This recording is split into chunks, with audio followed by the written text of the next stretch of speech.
need no electrolytes in my life tonight. Enjoy this. The Lobos. We're going to start with Steve on the right for Draymond. Hi, Draymond. Andre, when he was in here, made an interesting point, I thought. He was talking about the chemistry of your core, you and Steph and Clay being together. And he mentioned them from the standpoint of they grew up in NBA lives, and that maybe your background, a little grittier, brought more of an edge. How do you think that chemistry, that mix of your personalities has, fed this whole run? It's amazing because none of us are the same. And, you usually clash with people when you're alike. And I think the one thing that's constant for us is winning is the most important thing. And that is always the goal. That is always the main focus. It's not it's not This is Olive, everyone. I know y'all don't usually get to see her. She is the life of all of this. His family. But, I'm sorry, Steve, I totally lost my train. For us, it's just about getting back to these moments and winning, and we know what that feels like, and ultimately, we know what that takes. Please stop making the noise, big man. And we know what that takes, and we rely on each other. We depend on each other for if I may struggle in one area, Steph just isn't going to go try to do it. We rely on each other for what we're great at, and it still has not been proven when we hold that anybody can stop it. On the left. Draymond, Young, ESPN, congrats. Thank you. There's a lot of Spartans in here tonight. I missed them. And I'm about to go turn up with them when we done.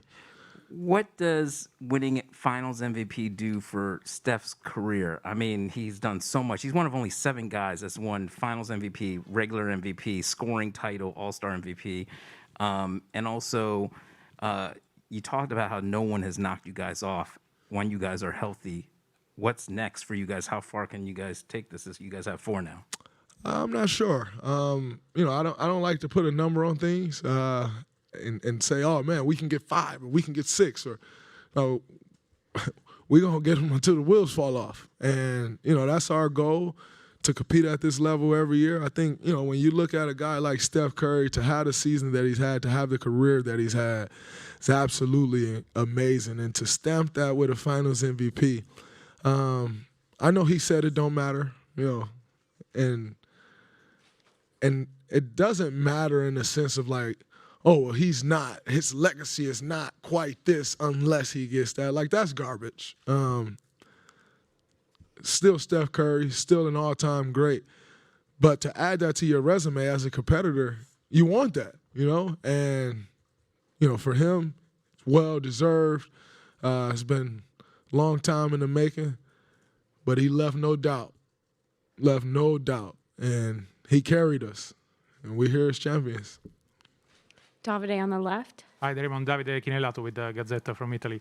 I have 2 for you. The first one is about sharing this championship with your children. How does it make you feel? And the other one is what you would have told to yourself when you entered the NBA now. It's absolutely amazing to share this with my kids. One of them not being up here, my wife and my brother and my mom. It's this is what you do it for. I've always said, I want to. One of my motivations to get back to playing at a high level was because they weren't old enough to remember me playing at a high level. You look at the last 2 years prior to this one, and you think of their ages that they've gone on the last 2 years. She was 4, he was 2. Like, they didn't remember anything, and so a huge part of my motivation coming into this year was to show them that, I can be at this level and to give them an understanding and, to ultimately close it out. I always say, during the playoffs, like, my family takes a back seat to everything. Everyone does. Everything does. It's all about what can I do to put myself in a better position to win a championship, to close out a series, to play good games. And that requires in such a high amount of focus. And, you know, I didn't see them all day today. Like, they're sitting in the same hotel. Didn't see them all day. Like, but ultimately it's a sacrifice. And, you know, try to get them to understand. But the things that they don't understand, once they see the prize at the end, it'll better help them understand and teaching them how to work. And if you do work hard, there are prizes at the end. And I think for me to share these experiences with them is that's what the journey is all about. We'll go to Michael on the right. Michael Pina, Sports Illustrated. Draymond, can you just speak to how important and impressive your team's defense was throughout these finals?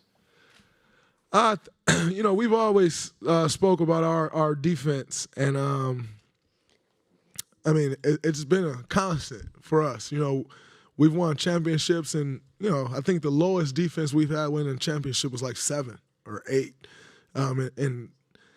But when you have such a sexy offense, and you know, guys shooting the ball like Steph Curry and Klay Thompson and Jordan Poole, when you have that, it's always going to be sexier, and people are always going to appreciate that more. And like, oh, well, if you look at their offense, like, we beat this team because of our defense.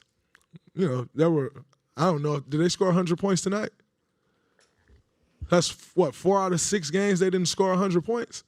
We beat them because of our defense, and that's always been a constant for us. You don't win a championship without a great defense, and we know that. We understand that. We pride ourselves on the defense and ultimately understanding that our defense will allow our offense to flourish. CJ on the right. Not sure if you plan on recording tonight, but if you are, should be one I heck am. of I'm an about to episode, record back there. Should be one heck of an episode, huh? Yeah, Draymond Green show, live from the NBA Finals. It's about to go down back there, so y'all look out. It's going to be an incredible episode. And I told y'all on there before, don't let us win. Everybody got mad at me for cussing with my kids up here, but you know the rest. Championship. And they let us win a championship, and you're going to hear about it. So tune in. This is going to be epic. Jordan Poole going to be on there.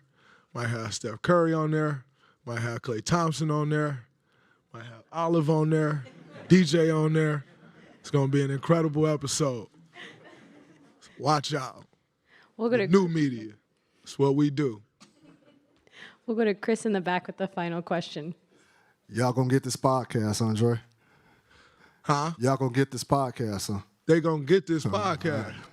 Ain't nobody complain all playoffs, have a couple bad games. Stop doing the podcast. It ain't stopping. Y'all going to get this podcast. You're going to get it all summer and next year too. It's here. It is what it is.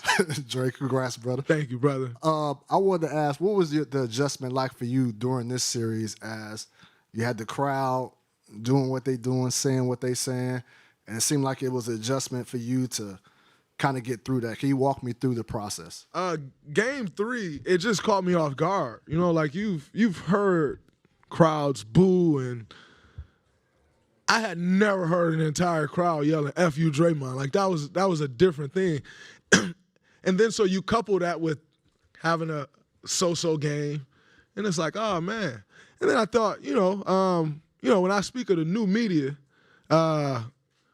then and going into game 4, it was made out like, oh, he's having this terrible series.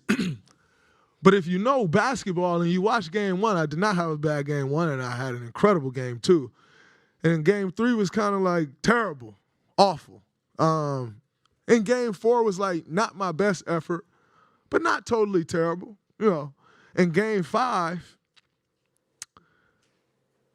I was pretty solid. Came out with great energy. Game 6, I dominated. But if you read these narratives, I think Stephen A. said, like, he's having the most horrific finals of an NBA starter in the history. Like, dude, you ain't got to be that. You ain't got to exaggerate that much. That's ridiculous. But you'll hear more about that on the podcast tonight. But, for me, it was just about staying the course. And I knew that I hadn't had a great game yet. I had good games. I was clamping and doing things, but I hadn't quite put it all together yet. And for me, I said, what better time than to put it together tonight? I don't think I heard FU Draymond all night. They couldn't. So, it's easy to chant FU when somebody having a bad game, but can you do that when they having a great game? I didn't hear much of it tonight. Maybe I was just that locked in. But second team to win and close it out in TD Garden, right? Why not us? Who better than us? 4 times. Who better than us?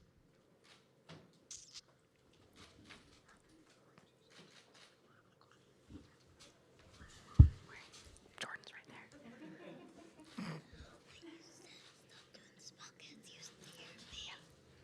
Okay. They're interviewing me.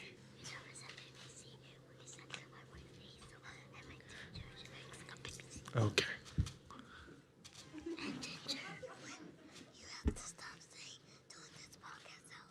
All right, sit. All right, y'all sit down. Good to go. We good? Say peace. Peace. Peace. DJ. I didn't.